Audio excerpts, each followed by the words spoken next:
Welcome back to MyFinJourney.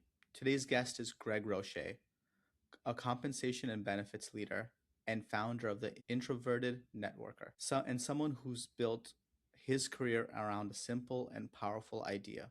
Success is built through relationships. Greg has worked with organizations on compensation strategy, employee retention, workplace culture, and total reward. At the same time, he's becoming a leading voice in helping professionals build meaningful relationships without relying on awkward networking events, forced conversations, or pretending to be extroverted. His perspective challenges a common misconception that networking is only for salespeople, recruiters, or people looking for their next job.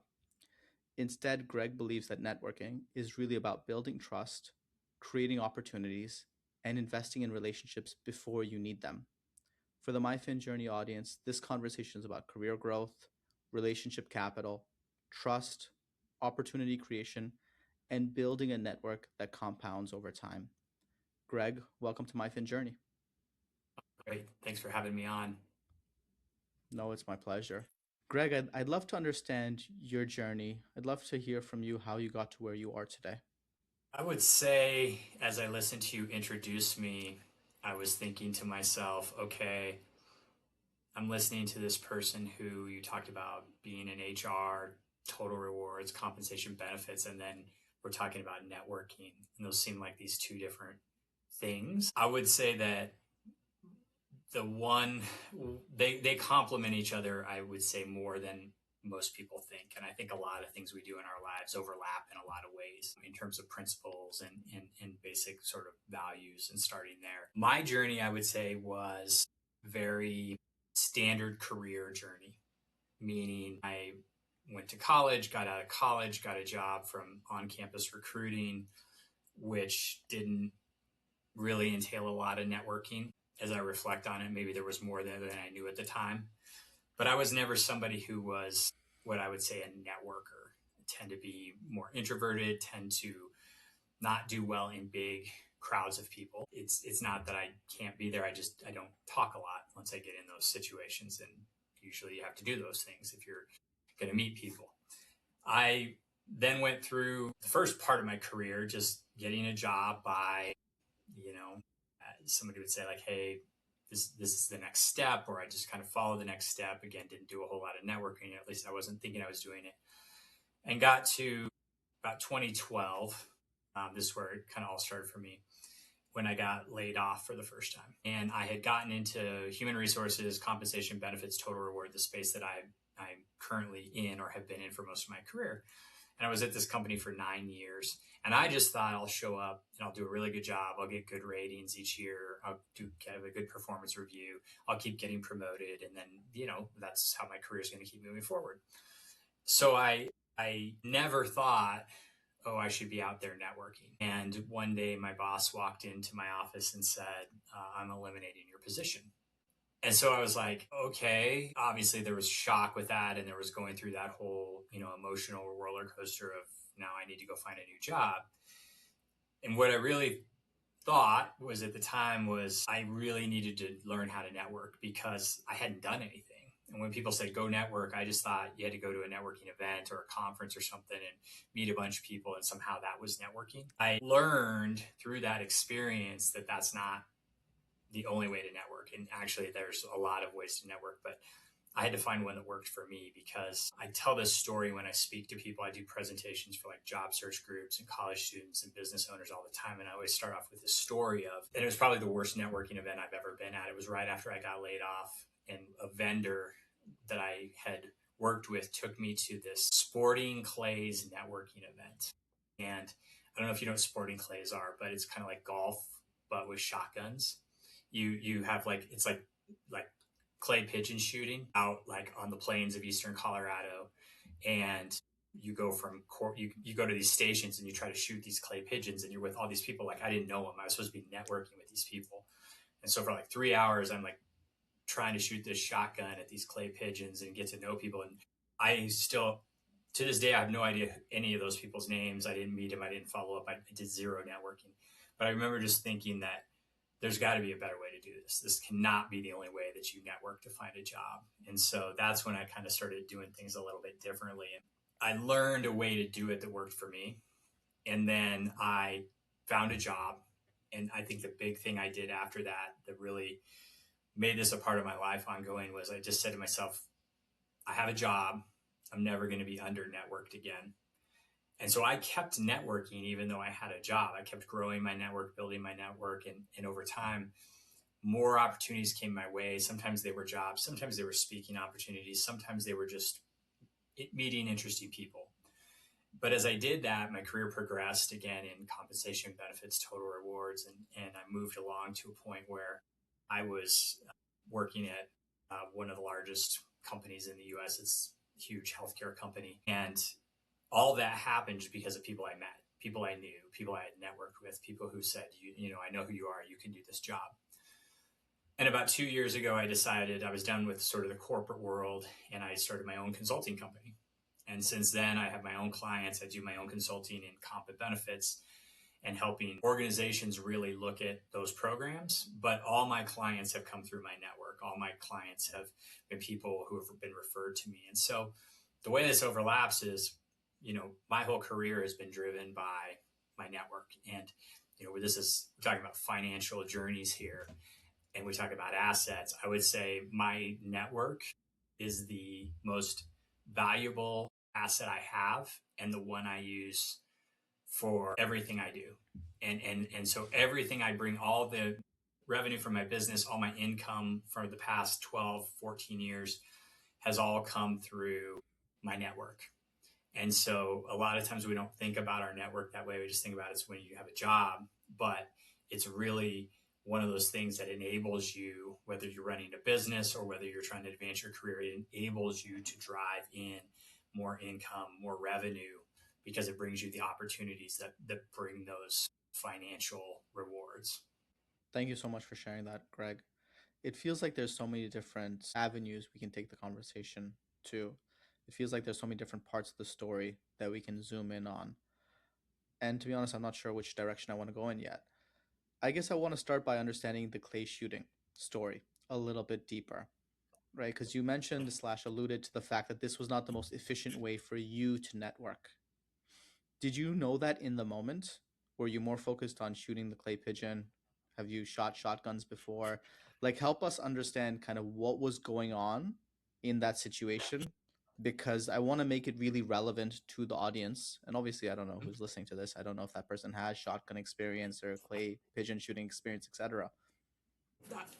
I think the point of this story is, number one, the timing. I was somebody who needed to find a job and I would just been laid off 3 weeks earlier. This was the only thing when somebody said, come to a networking event, I said, sure.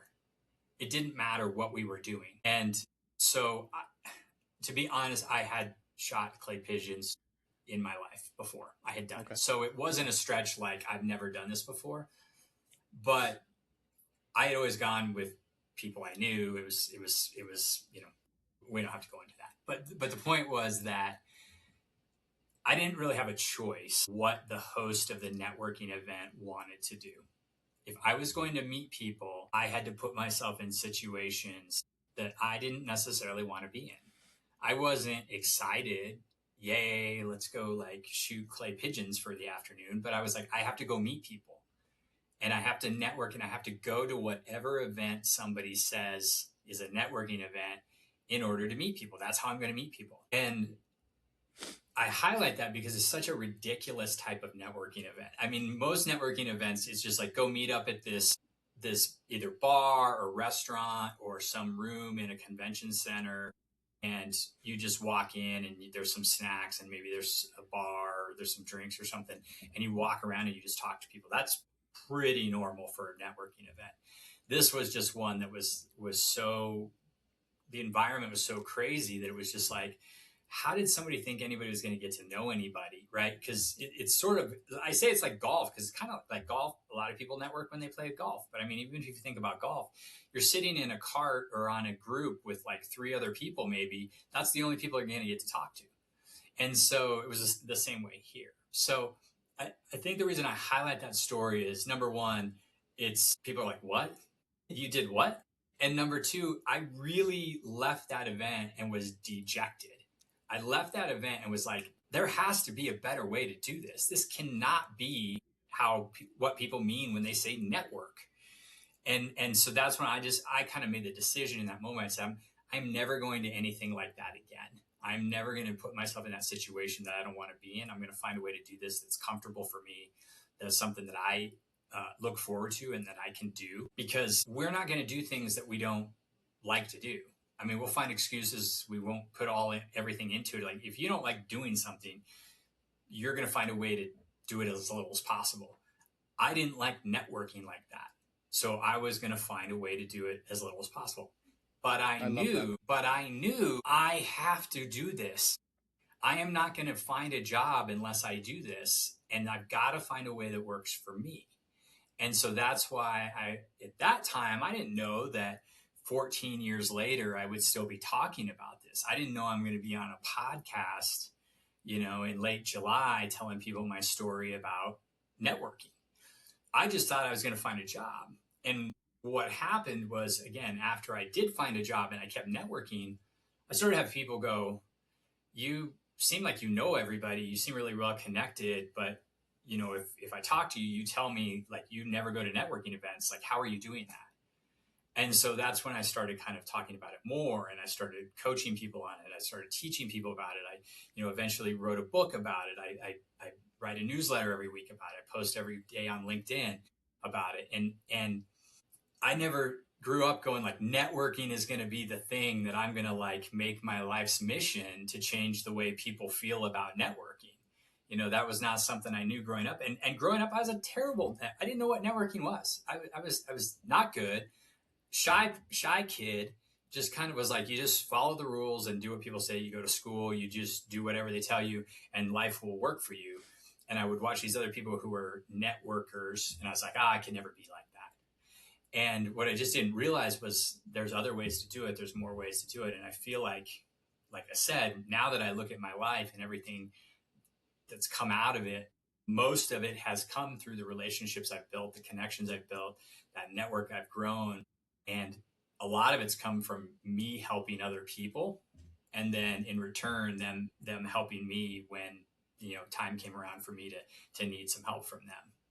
I hear you, Greg. And it's very, as somebody listening to this, I think it's very thought provoking to say, hey, I was forced into a situation where I concluded I needed to network to get my next job. I had an opportunity to go to it, and to a networking event, and I decided to go just because I needed to network. Mm-hmm. I learned that that was not the way I want to network, and I went out and built a better system. And that's kind of how I would summarize and oversimplify kind of what happened, Greg. But from your perspective, if you were to dive deeper, and if you were to kind of unpack the psychology of that decision making process, it was, hey, you had stability, you had a job, things were going well. There was something that destabilized your stability, something happened, you got let go, and then you could either like sink or swim. You can adapt and pivot, or Mm-hmm. you can just say, hey, this is just the reality of my situation.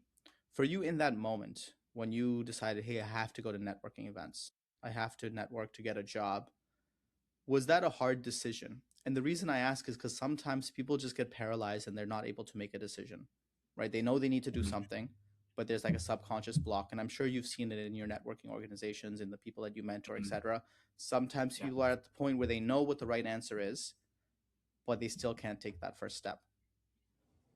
Well, my decision, and I think maybe I'm more of the person who I don't like people telling me I have to do it a certain way. I like to, and if somebody tells me this is the way you have to do it, my natural reaction is like, oh, you want to bet? Really? Because I don't usually accept that. And I think maybe I've grown into that more. I think at the time, I just felt like I need to do something different. I don't know what different looks like. But if I have to try to do it the way everybody's told me to do it, then it's not going to work for me. For me, that's not to say it doesn't work for other people. I mean, there's other people wildly successful at this. And what I found is I try to really think about what does this mean, this networking thing? we hear this word. What does it really mean? And what it really means is relationships and connection and conversations. It's not really this outside of, it being professional in nature.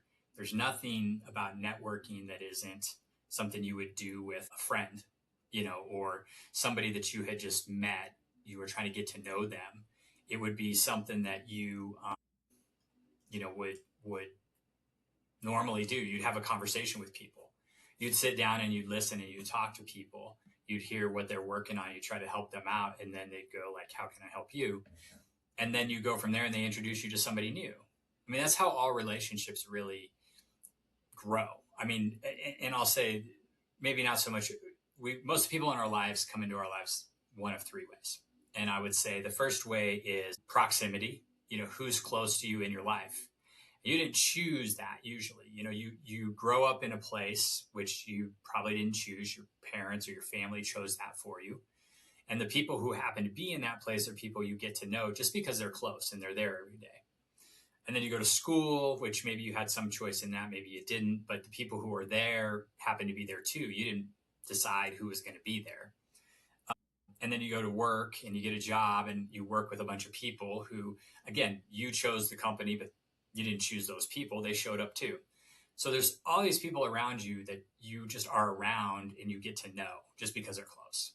And that's kind of the first way and the way we know most people in our lives. The second way is through introductions. So those people say, hey, I've got somebody else you should meet, and they introduce you to them, right? So you get introduced to them.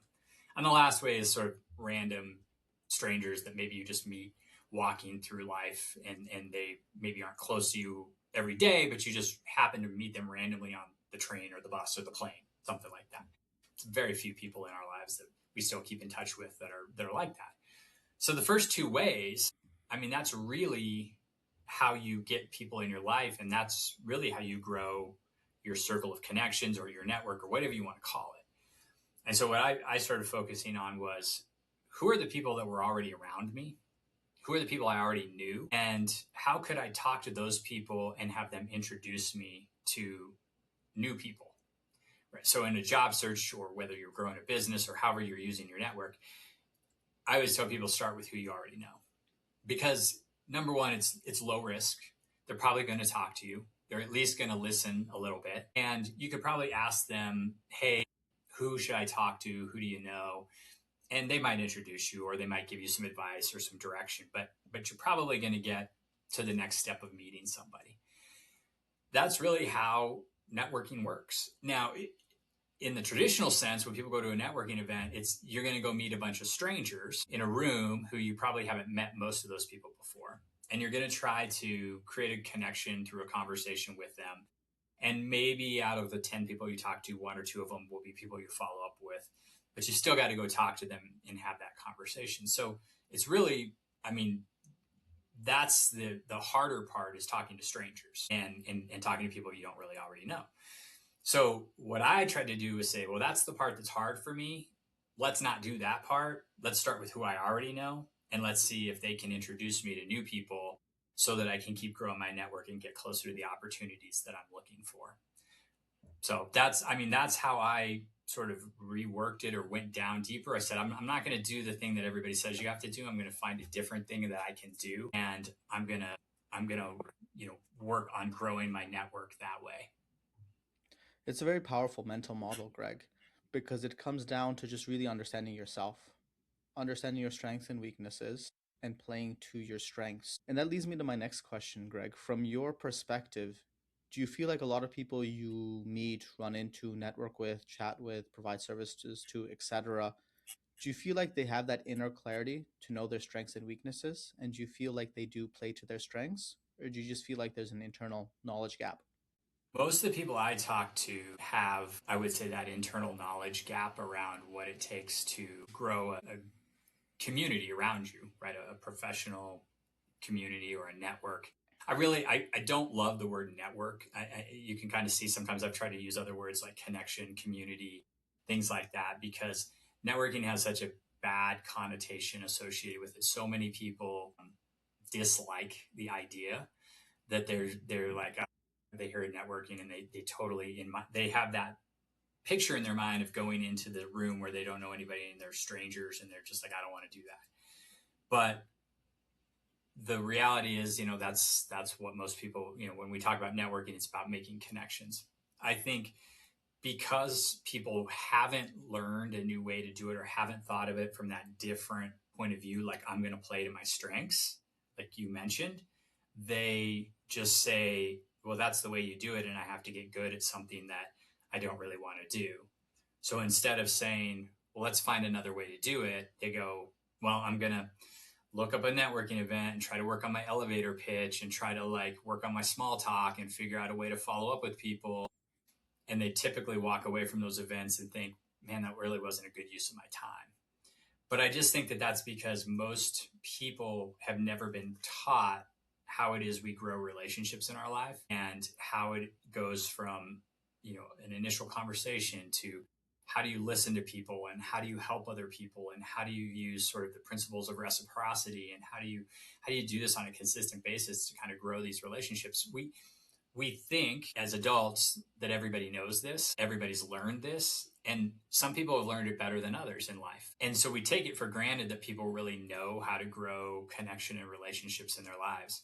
I think that we overestimate how much people really understand about this. I think it's also gotten worse in the past couple decades, I would say, between technology, whether it was just, electronic communications, social media, then we got into the pandemic. Now we're into AI. I think the more technology has come into our lives, the worse we've gotten at being human and dealing with other humans. And so we've kind of lost some of the skills that it takes to actually cultivate these relationships. And I think this is where it leads into the retention and the compensation and the corporate application, because now we've got people going into the workplace that have never really, I would say, learned how to form, face to face, person to person relationships or connection. And they're getting into workplaces and they're like not connecting. People are not talking. They may be in the same physical space, but they don't understand. Here's how you go to work, and here's how you interact with people, and here's how you develop professional relationships. And like I said, I think companies tend to assume that we're all adults and people will show up and they'll build connections and they'll have friends at work and they'll have people they like to work with and they'll enjoy coming to work because of the connection. I don't think that's really happening. And I think it's happening even less today than it has in the past. So where my stuff intersects is that, I'm the person who will say like, hey, if you pay people this amount, if you give them good benefits, if you do all these things, you can keep them. They'll stay there. They'll want to work for you. But what I actually learned through my career is those sort of things are just the basics. Those are the hygiene, right, of the organization.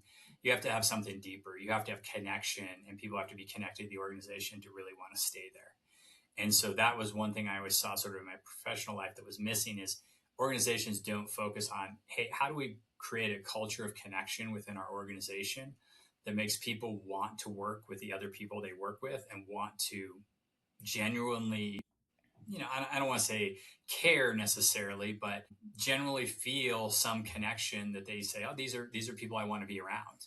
And when I come to work, I get to be around people I want to be around. And because of that, I don't want to go find a new group of people to have to form relationships with. I like the ones I've got. That by itself is a good way to keep people engaged and retain them in your organization. Greg, I feel like you're continuing to throw a lot at us with that, which I really appreciate. I want to dive a bit deeper Okay. because when we talk about employee retention, it just feels like the listener could be thinking from so many different perspectives. Either they could be the business owner trying to figure out how little do I need to pay my employee to keep them Mm-hmm. motivated, or it could be the employee thinking how much should I be negotiating for in my salary raise and my signing bonus, etc. Right? It feels like the first thing people think about, and please chime in, correct me if you think I'm wrong, Greg, just because we do live in a capitalistic society, it feels like money is the most important thing. But in your previous answer, you're outlining that, hey, money is just the basics. Money is kind of the starting point. It's a lot of these other soft skills. And it feels like earlier in the conversation, you're mentioning, hey, over the last decade, 2 decades, our soft skills skill has really gotten worse and deteriorated. And it doesn't Mm-hmm. feel like that conversation comes up that much in corporate America. Comes up, maybe it comes up on your LinkedIn, but comes up that much on LinkedIn. It feels like when you're online, their narrative is how everyone needs to find their passion and make money off their passion. Or the narrative is, having employees sucks and you should just be a solopreneur and just use AI for everything. It feels like there's so many strong narratives. But part of our conversation today, and correct me if you think I'm wrong, it feels like part of your stance is there is no one path, and there's no one path that is the only path that's right for you, the listener. So, from your perspective, from your experience, how do you process things from, let's say, a consulting perspective? How do you unpack and educate people in a conversation where I think people lack a lot of the things that you probably don't assume they know these things, but one Mm-hmm. would walk into the conversation assuming that they're talking to a peer that knows what's going on versus talking to somebody who's an adult but maybe has a fifth grade understanding of employee retention, if that makes sense. The It's easy for companies to talk to me and say, "Are we paying people enough?" That is I can answer that question, and enough is a vague answer. So I shouldn't use that terminology. I would never say yes, you're paying enough, because if I asked any employee, "Are you paid enough?" 99 out of 100 would tell me no. In my experience in organizations, when I was in house and I was running the compensation organization, I think maybe there was one time a person came to me and is like, I'm really probably overpaid for what I do. Nobody says that. So every employee thinks they should get paid more. Of course you should get paid more, right? And then every organization is saying to themselves, we want to pay people enough to keep them here, to attract and retain them. And if they're really good, we'll pay them more. But we can't just go out and say, like, well, we're going to pay everybody what they want to be paid, because we wouldn't be in business. We wouldn't continue to exist if that happened. So I sit right in between those things, and I'm trying to figure out, for an organization, how can they figure out what they need to pay their employees so they can attract them from other companies and keep them at their company so they can run the business they want to run and still remain profitable. That's the tricky part. But actually, I say it's tricky, but it's actually the easiest part of the conversation, because that is really quantifiable, right? You can get down to the numbers. You can say it's going to cost you X, and if you keep people, it's going to be better for your business. The harder part is the fact that there is always going to be somebody in the world who will pay an individual employee more for whatever they do. Companies all the time, can say, well, we're going to pay like, $10,000 more for this position, and whatever their position as a company is different, they can afford to do that, or their cost structures are different, or their industry is different, whatever. There's always somebody who will give your employee more money. And so then it becomes, well, what's the differentiator? Is it just about money? I mean, for some people it is. But if you think about, I've worked at this organization for a long time. I know my job. People like me. I feel valued. I like the people I work with. If you're telling me I could go make more money, but I don't know anybody there, I'd have to build completely new relationships. They may not think I'm as great as the people here. Is that really worth me moving over? And sometimes the money is like, I couldn't say no. And there's people all the time that move for more money, and then they're like, well, that was a mistake. So I think there's more to wanting to do work and do a job than just money. And I see that all the time. And really the way I describe it to people, especially in organizations, is this: you don't get the offer the first day that the recruiter calls you up on the phone, right? So here's what had to happen for you to leave and go get a new job for more money. Because I would have leaders come to my office all the time and go, it's Monday morning. They're like, hey, my top performer just gave me their resignation, said they got another job and they're paying them 20K more. What can we do to counter that? And I would say, well, I'll do my best. I can come up with something, but at the same time, you have to realize they're gone. We can do it and maybe they'll stay, but here's the deal. 2 or 3 months ago, something was happening with this person. And it probably wasn't Friday when they got paid, but it was like Monday morning when they came in and you said, hey, I need you to do this, this, this, and this, and you gave them more work. Or the project they've been working on, they worked really hard on and nobody noticed it. or they were like, I just keep getting more work and nobody understands what's going on. And people are pinging them in their inbox. And they got to this point where they're like, if one more thing happens, like I'm going to go like out online and start searching jobs. Right. Or the recruiter calls and normally they just hit voicemail, or they don't answer. They're like, I'm taking the recruiter call today. Because at that point, it wasn't about what they were getting paid. It was that the job had pushed them to a point where they're like, I'm standing at this line, and if I take a step over it, then I'm going to talk to this recruiter, and that recruiter call is going to lead to me giving them my resume, and then they're going to look at my resume, and then they're going to do some more phone interviews, and then they're going to bring me in for in-person interviews, and then they're going to have more in-person interviews, and eventually I'm going to get an offer, and that offer's got to be more than what I'm making now, because otherwise I'm not leaving for less or the same. Think of all the things that had to happen along the way. When they come in and they say, I'm ready to leave, that's not the day that you go, oh my gosh, what can we do?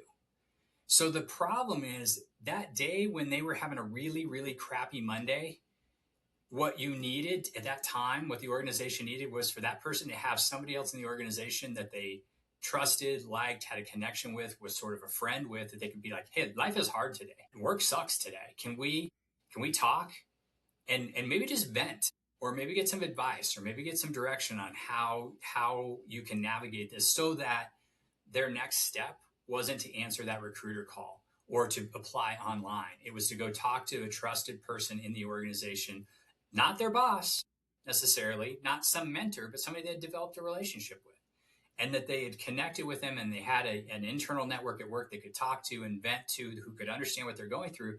And then maybe they go, all right, I'm good. I vented. I feel better. I think I can get through this. I've kind of got a better, clearer head now, and this is going to be okay. That is So a Greg, I lot want to harder. pause here for a second if you don't mind. Okay. How many sales leaders have this skill? Let's call it empathy. How many sales leaders? Sorry, not sales leaders, just say executives. Okay. Executives. I think a lot of them, I think a lot do. Not And, all. and, Look, and do you we feel can like all it's think. something that's trained or something that's innate? I think it's more innate, but not. It's through experience. Usually, they probably had a leader that was similar, that demonstrated that and was empathetic, and they saw the sort of power of that. But And I how don't think it's valuable necessary. is it from your perspective? When you say they saw the power of it, how valuable do you think, if that executive is managing, let's say, people who are making 250K a year, like how valuable is that one skill, in your opinion, for an organization over the course of a 10-year career where this executive is managing people at that level? Yeah, I mean, if you think of, like, let's say they're $250,000 a year, somebody at that level, if they were to leave, it's minimum $250,000 to replace them in, recruiting costs, start ramp up costs, lost productivity, all that kind of stuff. It's probably more, but let's just say it's one time their salary. Over 10 years, if you lost, I mean, if you lost 4 out of 10 people, which is low over 10 years, that's $1 million. But you're more likely going to lose all 10 people over 10 years if you're managing 10 people. So, you're $2.5 million. I think that's hard to show because that number doesn't hit the P&L, right? That's the problem with the retention stuff, is retaining people we know is valuable. It costs you less, but it doesn't have a line It's a all to cost itself. center. It's not a revenue generator in It's a direct right. way. I mean, it would be a revenue loser, right? If you're not hitting revenue targets and you don't have enough people to go sell because you keep having to hire them and ramp them up. And it's always been that's always a hard thing. Like, what's the price to keep somebody, and what's the cost? If I have $1 to give them in pay, which is direct and I can see that, or I spend $1 teaching some executives or leaders like how to build this culture of connection, it's hard for me to watch, and see like, where's the return on that? You have to kind of believe that people who try to help people be connected are going to keep more people in their organization, and therefore it's going to increase your revenue and drive down your costs. I really appreciate that, Greg. And I appreciate it because sometimes like diving into numbers is helpful for people to really say, hey, all this like mushy feelings type stuff. I'm not about it. I just need to drive Mm-hmm. profitability. If that Yeah. means I need to care about people's emotion, then that's what I'll do. But Yeah. sometimes you have to put numbers behind that. I guess, Greg, from another perspective, let's say you're a boss, manager, executive, etc. You have people under you, and you have maybe two employees. One who's coming in early and leaving late and always like on the grind working, and one who's just like in at 9, out at 5, and just does quote unquote the bare minimum. As a leader of the team, how do you manage that to maybe increase productivity? Is it more of a morale type thing? Is it a benefits type thing? Is it a monetary situation? How would you look at situations like that in isolation, but also across a company when you think about the value you provide to organizations? Well, in that situation, the person, and I think we all see this, and I think it goes to like, what are they contributing to the team? Because you describe somebody who's like working hard, longer hours, really on the grind, and somebody who's just putting in the 9 to 5 and then leaving. I mean, if I was looking at that, I'd say, are the outcomes they're getting the same, or does one do more than the other? Now, the way you framed it, you're assuming that the person who's grinding does more than the other one. And I'm And fine for that you may to do not the be true. opposite assumption, just given like the earlier context of Yeah, like, that may not be true. agreed. The one who's 9 to 5 may be insanely efficient and getting you better productivity, and they go off and they live their life and they're like, great, whatever. So I think it really comes down to more what are they doing. So let's assume that you have two people with different outcomes, and one is contributing more than the other. I think for that person, logically, what's going to present itself more in terms of a career is more opportunity. And you may also start to give them more work because you trust them to get it done, which increases the scope of their role, which therefore could increase their pay or their bonus or things like that, because they're taking on more work, taking on more scope, and they're adding more value to the company. So we would say, let's find a way to compensate that person at a higher level than the person who's not doing that. In addition, more likely, you're going to say, this is somebody who's got more potential to do more in the organization. So you think of them more from a talent perspective of getting more opportunities for promotion, stepping up levels, moving on to teams where there's bigger roles and responsibilities. So, I mean, I think as a leader, what I'm looking at there is, what is this person adding to the organization? What can I do, within the organization to help, again, recognize that, celebrate that, compensate for that, give them more opportunity, grow their career. And then the other person, it's like, do you, if you're like, if they're like, why does this person get all these things? It's like, well, because here's all the things that they're doing, to grow their role and to move up in the organization. You can have those things too, but here's what I need you to do. So when I'm talking to people about compensation, and I'm talking to managers and they're like, somebody says, why don't I get paid more? That's not a compensation conversation. That's a development conversation. That's talking, how do we develop you? How do we find ways to add to your contributions to the team, to grow your role, to get you into better roles so that you can move into higher pay bands or higher salary ranges, or however the company sets it up, so that you can start making more money. But that's the way I kind of approach what you just kind of posed to me if I was advising a manager on how to deal with that. I love that. I love that, Greg. From your perspective, do you feel like the gaps that people have from maybe an empathy perspective with respect to their development and the development of their team and retention, do you feel like that also exists when people look at their personal finances? Do you feel like there are areas where two people or one person is spending the same dollar, but $1 is maybe more emotionally costly and actually sets them up for long-term failure? I would say so. Yeah. I mean, everybody's approach to money is different. And I think it comes from a lot of people's background and experience. Did you grow up in an environment where every dollar was really focused on where it was going because there weren't a lot of dollars? Or did you grow up in an environment where you never had to really think about it a lot, and so you don't really value that money that you're spending, because you never really thought, ooh, there could be not enough of this or less of this at some point. So I think how we grow up, again, not something we normally choose, most of us, has a big influence on how we think about money and how we think about how we're going to spend it. I live in Colorado, and I have a daughter who's in college. She goes to school in California, and it's a school that's, you know, sort of south of the Bay Area. So a lot of the people that go to school there are from the Bay Area, and they are from families that have done really well in the Bay Area. And so she has a lot of friends that she comes home and she's like, I don't think they have any idea the value of money. She's and you know, she grew up fairly well, I would say. I mean, I would say she really ever missed out on anything, but she just looks at the way people approach money, and this, they've never had to think, ooh, do I need to make a different decision about this money? Because they felt like there was always plenty to go around. And she's just like, they don't seem to value it that much. It doesn't seem to cross their mind on whether they should buy something or not. But again, they didn't choose that life. They didn't choose that. And so I think, you know, how do you develop a better appreciation for that? Like if I You need didn't a have shock to the money, I would system a be, little bit.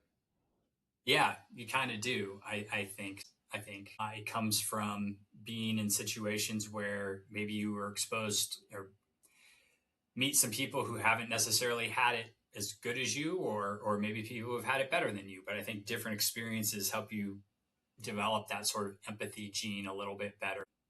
I appreciate that, Greg. I'm going to pivot a little bit and circle back to something that you talked about and alluded to earlier. You more or less alluded to the fact that you're a master networker and that you've learned to network on your terms in a way that's strategic and in a way that's, you know, scalable for you. When you approach networking, you also alluded to the fact that it's not always about immediate ROI or what's in it for me right now today. It's more about long-term creating valuable relationships. From your perspective, help me and the audience understand really the heart of how you look at networking, and maybe one example where years later you were able to add value for somebody or somebody was able to add value for you in a way that you would have never known. Just like you talked about the ski shooting example and how that quote unquote setback, that experience led you to create the right solution for you. I would say that I would say I was looking back at my LinkedIn history because I had like downloaded all my posts and everything to kind of look back at them, and I was posting about networking in 2017 on LinkedIn. So I started, you know, this all started in 2012 for me when I lost my job, but you know, 5 years later I was posting about it on LinkedIn. So it's been almost 10 years of LinkedIn posts about networking. So I do feel like I probably have talked more about networking than most people on the planet. Not everybody, but than most people. And I think what's really at the heart of the way I network is this idea that you give first. You go into this with a giving mindset, and that you think of networking not as what you're going to get, but what you're going to give to other people. And part of that is because there's two reasons. Number one, when I talk to people and I ask them, you know, why aren't you networking? They often say it feels very awkward, feels very transactional. It feels like I'm taking from people or I'm asking for things or for favors. And people just don't feel comfortable. A lot of people don't feel comfortable with that. Not everybody, but a lot of people just don't feel comfortable with that. And the best way I've told people to get past that is to focus on, what are you going to do for the other person? Like, how are you going to help the other person? And in order to help the other person, you have to talk to them. You have to get to know what they're working on. You have to know what they're struggling with. You have to know where you could help them. So that requires a conversation, that requires talking. And so I think, you know, when you focus on the giving, you naturally get to this point of like, I can't just like connect with people on LinkedIn, because how am I going to really help somebody who I connected with on LinkedIn? I'd have to actually have a conversation with them and talk to them either on the phone or in person if possible. But, you know, on the phone or video call is fine. I really have to talk to them and look at them in the face and say, you know, tell me what you're working on. Tell me what you're doing. Tell me about yourself. Tell me what you're excited about. Tell me what's the best thing that happened in the last 30 days. What are you looking forward to next month? What's something cool that's about to happen for you? Those kind of questions get people talking. And when people talk and you listen, you can think of, oh, now as I'm listening, I can think of a piece of advice to give them. I can think of somebody to introduce them to. I can recommend a book or an article or a podcast or something like that. And that's me giving to them and helping them. And then that piece gets you past the awkwardness. The second part is that naturally, most people, when you do this, will want to reciprocate. It's called the power of reciprocity. It's the principle of reciprocity. Dr. Robert Cialdini wrote a book called Influence, and it's about all these principles of influence, but one of them is the principle of reciprocity. And what he talks about is that you have to be the one who gives something first, and it has to be kind of unexpected. And when you do that, people naturally just feel like they want to reciprocate and help you out. And that's when they'll come and they'll say, well, this has been great conversation. You've helped me so much. What can I do for you? Because naturally, we don't want to feel like somebody's given us something without us trying to give something back. And it's, I think of it about is like the karmic scales of the universe. Like you don't want to be unbalanced for very long, right? You don't want to, you don't think about this, but you feel kind of in debt to the person. And so you want to help them out. So you offer to help them. And then if you're the person who gave, you're like, that's great. I would love to meet this person, or I'd like to meet a person like this, or I'm looking at this list of companies. Do you know anybody there? And then people can say, yeah, I know somebody, I can introduce you. And then boom, they feel good. They've helped you out. You've been introduced to somebody new, your network grows, and this cycle continues over and over again. But the main things there are that you go into it with this mindset of I'm going to give before I get. And then when somebody says, how can I help you? You want to be really easy to help. You don't want to make it hard on them. And so those sort of principles, I think, make it simple to get past this idea of networking as a transaction and more of networking as developing a relationship with somebody. And you asked for an example, and I would say there are people that I've met throughout this whole journey. And I'm thinking of one person in particular where we met because I created a sort of like a meetup group. This was like years and years ago. And I was like trying to figure out like, how does this meetup thing work? And I created a meetup group around this one topic. And this individual showed up and she was like, we just had conversation and we got to know each other and stuff like that. And then we just kind of talk on and off over time. She was like, I'm in Toastmasters. I said, that's great. I'm into public speaking. I want to do more of it. We went to the same Toastmasters group for a while. We just kind of knew each other. And she knows what I do. And I kind of know what she's working on. And she's been somebody who over time has just said to people, hey, you need a speaker for this topic. Like, I know Greg, he'd be great. And so she'll just refer me. And so again, I'll get a chance to speak. Or she said, she's like, hey, you're building this business. You should talk to this person. And so I would say it's just one of those things where we just met because we had a similar interest in one topic. And throughout time, it's not like she's like keeping score, like, hey, I've given you this many speeches, you owe me this. And I do sort of feel like it's a little out of balance. So I'm like, how can I help you? How can I do more for you? What can I do for you? Because you've helped me so much. But she's never said like, hey, I did this for you. You need to do something for me. There's like no scorekeeping. And that's really how the relationship should work. Right. And she comes into it with this attitude of, I'm going to give and give and give and help just because that's the kind of person she is. But, the second that somebody would be like, hey, do you know somebody for this? If she fit the bill, I'd be like, you got to talk to her. She's my number one recommendation. I would, totally refer her into you.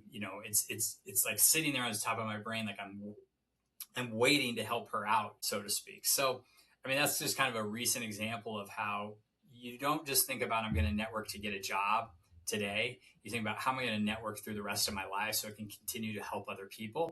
And then other people are naturally going to want to help me. And if we're all helping each other out, we all end up better off. I love that, Greg. So, Greg, if somebody's been listening to this conversation, if they've loved it and they've needed you to help them out, what is the best way for them to reach out to you? Best place to find me is on LinkedIn. So I'm on LinkedIn. Greg Roche. If you just type, it's Greg, the Introverted Networker. I have that in my title or my headline or my name. So if you look that up on LinkedIn, you'd find me. You can follow me or connect with me. Everything I talk about in terms of networking, I put there. I have links to my newsletter. I have a quiz called What Type of Networker Are You? So you go take this short quiz. It tells you kind of what type of network you are and kind of what's probably getting in your way.